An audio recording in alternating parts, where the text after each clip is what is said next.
Hello students, ये है हमारा लेक्चर नंबर 4। चैप्टर चल रहा है केमिकल काइनेटिक्स और आज का जो हमारा टॉपिक है वो है इंटीग्रेटेड रेट इक्वेशन। आज का जो टॉपिक है वो है integrated rate equation for zero order and first order reaction, यानी कि वो रिएक्शन जिसका ऑर्डर जीरो होता है और वो रिएक्शन जिसका ऑर्डर 1 होता है यानी कि फर्स्ट होता है।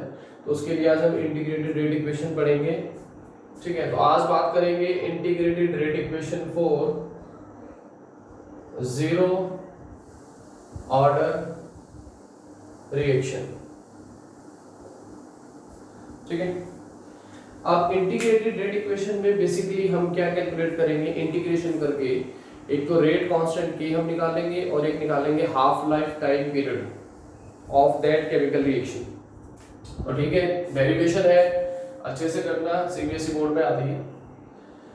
तो हमने एक रिएक्शन कंसीडर कर ली, consider a zero order reaction. ठीक है, रिएक्शन ले ली हमने R से P। मैंने प्रीवियस लेक्चर में भी बताया था कि रिएक्शन जो हम कंसीडर करेंगे वो R से P लेंगे। R stands for reactant and P stands for product. ठीक है, अब हमें इंटीग्रेशन से क्या क्या निकालना है, दो पार्ट इसमें है। एक तो हम निकालेंगे रेट कांस्टेंट, तो पहली मैं हेडिंग डाल देता हूं, कैलकुलेशन ऑफ रेट कांस्टेंट, जिसको हम किससे रिप्रेजेंट करते हैं, K। ठीक है, रिएक्शन हम कंसीडर कर चुके हैं R से P। चलो, इस रिएक्शन का जो रेट होगा हम कैसे निकालेंगे, वही change in concentration by time taken, ऐसे ही निकालते थे, change in concentration of the reactant divided by time taken, क्योंकि रिएक्टेंट की डिक्रीज करती है तो हम नेगेटिव साइन दिखाते हैं। अब इस रिएक्शन का रेट हम निकालते हैं रेट लॉ, जो कि एक्सपेरिमेंटली निकाला जाता है। अकॉर्डिंग टू रेट लॉ दो तरीके से रेट निकाल सकते हैं, एक तो मैथमेटिकली और एक एक्सपेरिमेंटली, जो कि रेट लॉ से निकलता है। एक्सपेरिमेंटली निकालते हैं तो rate of this reaction will be directly proportional to the molar concentration of reactant and each reactant will raise to some power। Power क्या होगी, जीरो, क्योंकि हमने जीरो ऑर्डर रिएक्शन के लिए निकालना है। रिएक्शन कंसीडर की हमने जीरो ऑर्डर की तो पावर लेनी है जीरो, हालांकि कोएफिशिएंट इसका 1 है। और प्रोपोर्शनलिटी का साइन हटाएंगे तो कांस्टेंट ऐड होगा k r की पावर 0। अच्छा, किसी की भी पावर 0 क्या होती है 1, तो रेट बराबर क्या आ गया k। ये इक्वेशन बन गई सेकंड। ठीक है, तो दो तरीके से हमने रेट निकाल दिया, एक तो रेट जो हम मैथमेटिकली निकालते हैं जैसे फिजिक्स में स्पीड निकालते हैं, ऐसे ही रेट निकाल दिया, और एक रेट निकाला रेट लॉ से। यहाँ तक क्लियर हो गया। अब क्योंकि रेट कांस्टेंट के लिए सॉल्व करना था हमें, तो इसलिए के की टर्म में लेना था। अब दोनों इक्वेशन को कंपेयर कर देते हैं from first and second. Compare कर देंगे भाई, देखो लेफ्ट हैंड साइड इक्वल है तो राइट हैंड साइड इक्वल होगी। तो इक्वेशन क्या बनेगी, माइनस के D R by D T is equals to k। ठीक है, राइट हैंड साइड इक्वेट कर दी ना हमने, राइट हैंड साइड भाई लेफ्ट हैंड साइड अगर इक्वल है तो राइट हैंड साइड भी इक्वल होगी, इक्वेट कर दी। इसको थोड़ा सॉल्व कर सकता हूं मैं, इसको मैं लिख सकता हूं d of r is equals to k dt negative, minus उधर चला गया, क्रॉस मल्टीप्लाई कर दी k dt। ठीक है, अब this is our equation number 3। यहां तक क्लियर हो गया सबको।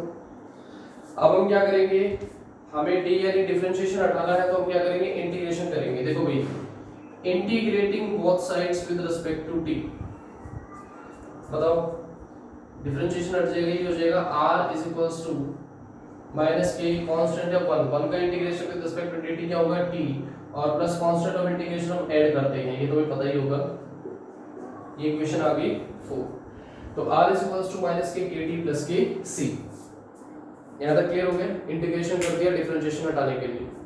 अब हमें क्या करना है, बेसिकली हमें रेट कांस्टेंट के निकालना है, इस इक्वेशन से निकलेगा, लेकिन यहाँ पे c जो कांस्टेंट है उसकी वैल्यू हमें ड्राइव करनी पड़ेगी। वो कैसे करेंगे, देखो when t was, अच्छा हाँ, यहाँ तक क्लियर हो गया। ठीक है, when t was 0, यानी अगर इनिशियली बात करें कि जब टाइम था 0, तो जो R है, R क्या है, रिएक्टेंट की मोलर कंसंट्रेशन, उसमें कुछ तो होगी, भाई 0.1 मोलैरिटी 1 मोलैरिटी कुछ ना कुछ तो होगी। तो इनिशियल कंसंट्रेशन रिएक्टेंट की हमने मान ली R naught, when T was 0 मतलब before the reaction starts the molar concentration of reactant जो कि मैक्सिमम होगी वो हमने क्या मान ली आर नॉट। ठीक है, आर नॉट क्या है, इनिशियल कंसंट्रेशन ऑफ रिएक्टेंट। ठीक है, चलो ये वैल्यू उठा के बस इक्वेशन 4 में रखना है, हमें कुछ नहीं करना। Putting these values in equation number 4 रखते हैं इक्वेशन नंबर 4 में।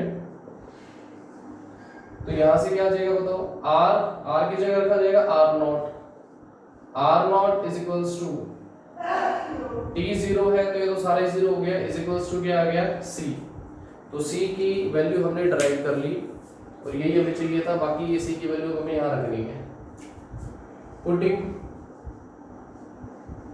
Value of c in equation number 4, ध्यान देना इक्वेशन नंबर 4।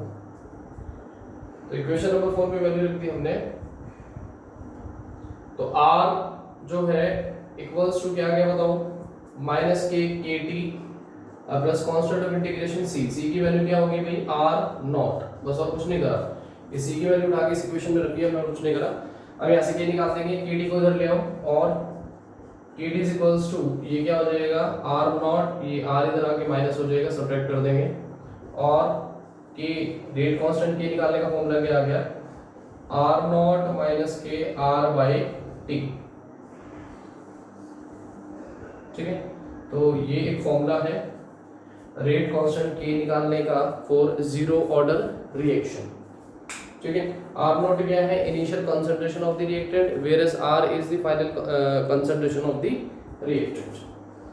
तो एक तो पार्ट अब इसका हो गया है रेट कांस्टेंट k, तो ये डेरिवेशन तुम्हें करनी है। इसके बाद इस इक्वेशन का एक पार्ट और आएगा b, जो कि क्या होगा half life time period. Half life time period को हम कैसे रिप्रेजेंट करते हैं, इसको रिप्रेजेंट करते हैं टी हाफ। पहले बता देता हूं कि हाफ लाइफ टाइम पीरियड होता क्या है। हाफ लाइफ टाइम पीरियड किसी रिएक्शन का वो टाइम होता है, वो टाइम पीरियड होता है जब रिएक्टेंट की कंसंट्रेशन डिक्रीज होती है, डिक्रीज होने के बाद जब एग्जैक्टली वो हाफ रह जाती है जिस टाइम पर, उस टाइम को हम बोलते हैं half life time period of that chemical reaction. मतलब ये कि when t will be t half, तो रिएक्टेंट की जो कंसंट्रेशन हमने इनिशियल मानी थी, क्या मानी थी r नॉट, हो जाएगी r नॉट बाई 2। इसका मतलब ये है, बस कुछ नहीं करना, ये वैल्यूज उठा के हमें ये इक्वेशन नंबर 5 इसमें रख देना है। ठीक है, रखो भाई। Putting these values in equation number 5 रख देते हैं। देखो भाई k is equals to, ठीक है, क्या आ गया बताओ, k is equals to r not, r not तो r नॉट ही है, r की जगह आ जाएगा r नॉट बाई 2 और t की जगह आ जाएगा t हाफ। t हाफ निकालना, इसको ऊपर ले गया मैं, इसको ऐसे लिख सकता हूँ और t half is equals to, अच्छा ये 1 में से हाफ गए तो हाफ रह गया, यानी कि r नॉट बाई 2, ये भी नीचे आ जाएगा। तो ये फॉर्मूला ड्राइव हो गया हाफ लाइफ टाइम पीरियड निकालने का, which is equals to the initial concentration of the reactant जो कि r नॉट है बाई ट्वाइस ऑफ k, यानी कि रेट कांस्टेंट। तो ये दो फॉर्मूले हैं, एक तो k निकालने का formula r not minus r by t और t हाफ निकालने का formula r not by 2k। अब एक तो मैं एक शॉर्टकट सा बता देता हूँ फॉर्मूलेस को रटने के लिए। जब k ऊपर होगा तो t हमेशा नीचे होगा, चाहे वो t हो चाहे t हाफ, ये ध्यान रखना। k ऊपर तो t नीचे, t ऊपर तो k नीचे, उल्टा होता है। ठीक है, तो ये एक सिंपल सी डेरिवेशन है जीरो ऑर्डर रिएक्शन के लिए, जिसमें हमने रेट कांस्टेंट k निकाला और हाफ लाइफ टाइम पीरियड निकाला है। अब इस पर बेस्ड हम डिस्कस करेंगे एक ग्राफ। ठीक है, इसमें एक एनसीईआरटी में ग्राफ गिवन है जिसमें हम स्लोप निकालते हैं। अच्छा जी, ग्राफ जो है वो किसके बीच में है, वो ये है कंसंट्रेशन ऑफ रिएक्टेंट जो कि हम लेते हैं R विद टाइम। एक ग्राफ गिवन है concentration of reactant R with the time। अब ये तो पता ही है रिएक्टेंट की इनिशियल कंसंट्रेशन जीरो तो हो नहीं सकती, कुछ ना कुछ होगी। मान लो यहाँ ले लिया हमने, इनिशियल कंसंट्रेशन जो है वो क्या थी उसकी R0 जो हमने मांगी थी, ये है कंसंट्रेशन रिएक्टेंट की, होगी कुछ ना कुछ। और सबको पता है with the passage of time concentration decrease करती है, तो ग्राफ क्या आएगा, नीचे की तरफ आएगा, इस तरीके का ग्राफ बनेगा। ठीक है, अब हमें क्या निकालना है, स्लोप। अच्छा ये तो पता ही है स्लोप आएगा नेगेटिव, क्योंकि ग्राफ क्या है वो क्या डाउनवर्ड है। अब स्लोप निकालने के लिए इसको थोड़ा सा हम कनेक्ट कर सकते हैं मैथ की इक्वेशन ऑफ स्ट्रेट लाइन। देख लेते हैं एक बार equation of straight line, math में तुमने पढ़ी होगी, और नहीं पढ़ी है तो देख लो। इक्वेशन ऑफ स्ट्रेट लाइन वो क्या होता है, y = mx + c। m क्या होता है इसमें, स्लोप, और c क्या होता है, c होता है y इंटरसेप्ट। y इंटरसेप्ट का मतलब ये जो x एक्सिस है, जो y एक्सिस पे ये जो काट रही है, इंटरसेप्ट इसमें है r0, ये ध्यान रखना। y एक्सिस पे जो लाइन काट रही है जिस पॉइंट पर, इसको हम क्या बोलते हैं, y इंटरसेप्ट। ये होता है पूरा ओरिजिन से लेके 0 से लेके यहाँ तक, इस पूरे को y इंटरसेप्ट बोलते हैं। ठीक है, तो y इंटरसेप्ट यहाँ पे क्या है, c क्या हो जाएगा यहाँ पे r0, ये तो पता ही लग रहा है। तो हमें लेना क्या क्या है, r मोलर कंसंट्रेशन है, स्केल फैक्टर में दिखाना, r r0 और t। कोई ऐसी इक्वेशन उठानी है जिसमें r हो, r0 और t हो, उसको इस फॉर्म में लेके आना है। तो इक्वेशन कौन सी लेंगे, ऑफ कोर्स हम लेंगे ये वाली। ठीक है, इस इक्वेशन को मैं क्या लिख सकता हूँ, देखो क्रॉस मल्टीप्लाई कर रहा हूँ इस इक्वेशन को, ये आ जाएगा r0 - kr = kt। ठीक है, यहाँ तक क्लियर हो गया। अच्छा c जो y इंटरसेप्ट है वो क्या है, r0, यानी कि ये तो है c, ये क्या है mx, और ये क्या हो गया y, तो इस ये हो गया y। तो इस इक्वेशन को इस फॉर्म में ले आओ फटाफट से, बताओ y हो गया माइनस क्या, r उधर ले लो, तो r = तो दाएं बाएं लिख सकते हैं, = क्या आ जाएगा, -k kt + k r0। This is your y, this is your mx and this is your c। c यानी y इंटरसेप्ट जो कि r0 है। तो स्लोप क्या आ जाएगा, m इसमें -kk। तो this is how we can calculate the slope. समझ आ गया। तो इंटीग्रेटेड रेट इक्वेशन है ये, इसको इस तरीके से ड्राइव करते हैं, और इसी तरीके से हम ड्राइव करेंगे integrated rate equation for first order reaction. ठीक है, फर्स्ट ऑर्डर रिएक्शन के लिए बस थोड़ा सा तुम्हें इंटीग्रेशन थोड़ा आना चाहिए, जो कि तुम फिजिक्स में भी पढ़ते हो अगर तुम्हारे पास मैथ्स नहीं है तो जीरो ऑर्डर रिएक्शन का मैंने करा दिया है, फर्स्ट ऑर्डर रिएक्शन का तुम आज खुद ट्राई करना। ठीक है, और अगर नहीं होगा तो मैं कराऊंगा फर्स्ट ऑर्डर के लिए। ठीक है, तो आज अब इतना ही पढ़ेंगे, बाकी इस लेक्चर को कंटिन्यू करेंगे बाद में। ओके बेटा।